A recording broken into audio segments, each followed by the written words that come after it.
Let's be honest. Travel feels a little different than it did 30 years ago. Knees talk, backs talk, sleep matters more.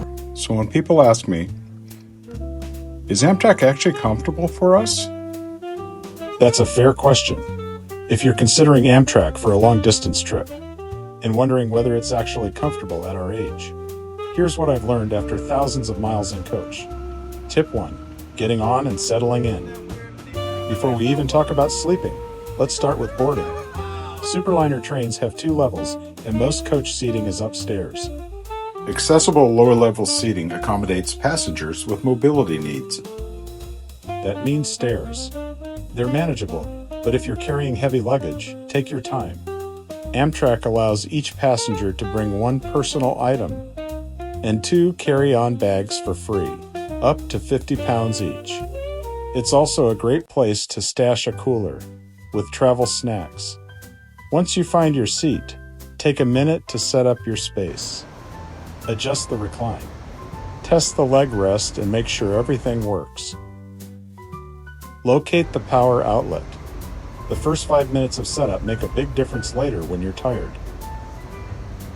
Coach isn't luxury, but it's more spacious than people expect. The key is getting comfortable early, not waiting until bedtime. Tip 2. What makes coach tough overnight? Now here's the honest part. Personal space can feel tighter than during the day. There are also normal train sounds, announcements, train horns, Ladies and doors gentlemen, open, people walking to the restroom. It's not chaotic, but it's not silent either. If you come in expecting hotel room quiet, you'll be disappointed.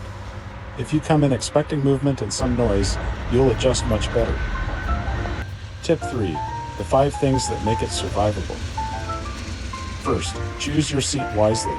A little tip, sometimes seats are assigned when you board. Don't be afraid to ask the conductor. I prefer a window seat for overnight trips, in front of the round stairwell, but back from the sliding coach doors. It gives you something to lean against and a little more sense of personal space. Second, bring a small travel pillow and a light blanket.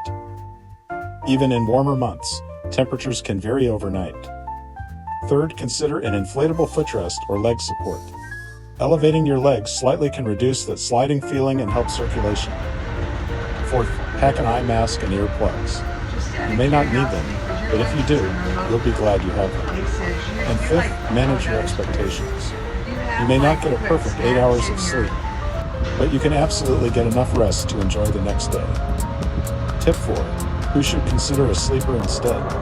Coach works for many people, but it's not for everyone. If you're over 6'3", have significant back issues, or are a very light sleeper, a sleeper car may be worth the upgrade, especially on a once-in-a-lifetime trip. A sleeper gives you privacy, a flat surface, and fewer disruptions. Coach gives you space and affordability. The decision really comes down to comfort, tolerance, and budget. Tip 5. The morning after. In the morning, something interesting happens. Even if you didn't sleep perfectly, there's a sense of accomplishment. You wake up somewhere new.